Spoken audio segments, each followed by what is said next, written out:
What's up mga ka-village? Welcome back to my channel, The Lizard Village. I-update ko lang ang mga alaga kong mga Muscovy ducks. Lumalaki na sila guys.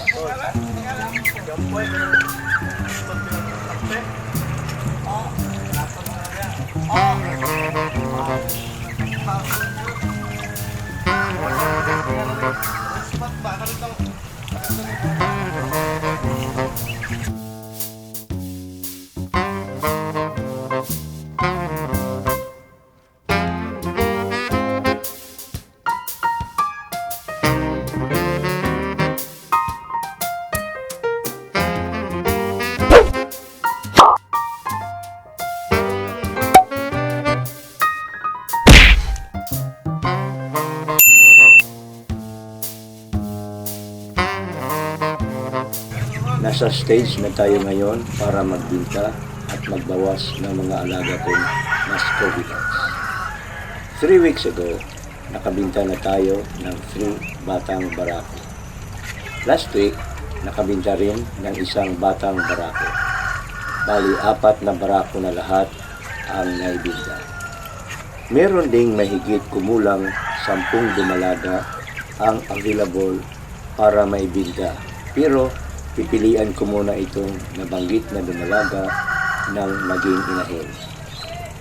Bala ko kasing palitan yung 3 naunang inahin na sina Ordoga, Katrina at Kiana. Kasi medyo hindi sila consistent sa kanilang pangingitlog at paglilinglo. Katulad ngayon, dapat si Kiana ay mamimisa na yon. Dapat noong November 19 pa, November 23 na ngayon, wala pa. Binigyan ko pa ng chance hanggang bukas. Kung talagang walang mapisa, husga na agad yun.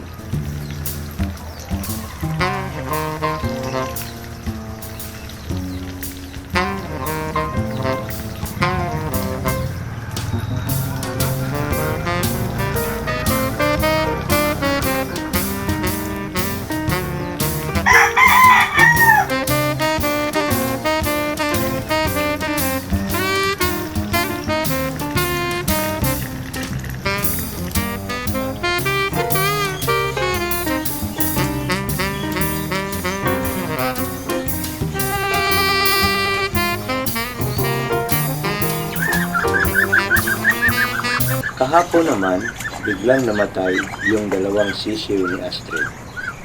Isang white at isang black. Bali, 5 na lang natira sa mga sisiw ni Astrid. I-update ko na lang kayo guys sa susunod.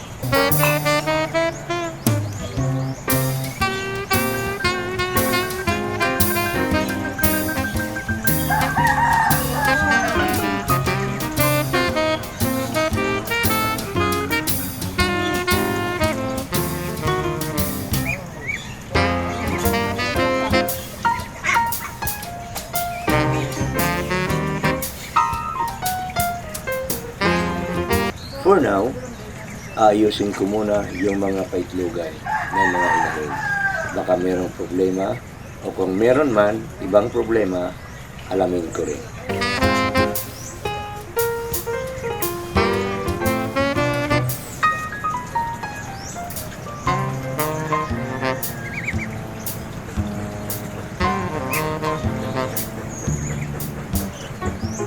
Para kasing hindi fertile yung mga inahin nung nangitlog. Para kasing napilitan lang sila or napuwersa nung kinastahan ng barako. Baka nga siguro, yun ang kutob ko eh. Ang big question kasi, bakit hindi napipisa ang mga itlog na nililimliman, hindi naman nabasa yung itlog?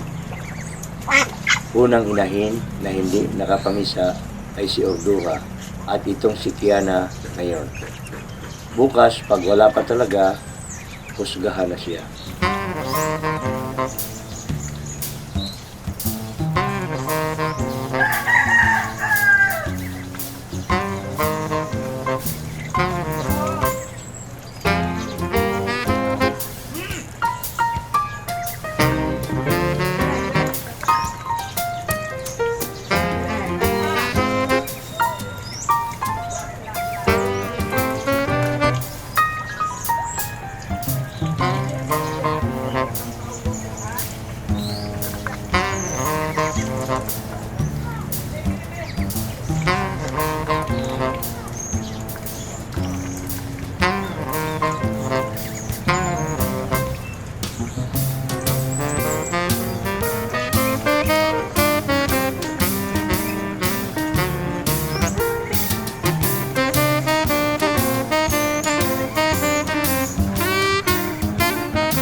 next update na lang ulit guys.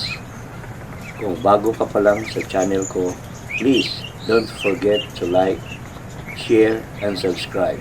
At pakipindot na rin ang notification bell para updated ka palagi sa lahat ng mga videos na i-upload ko. Bye-bye!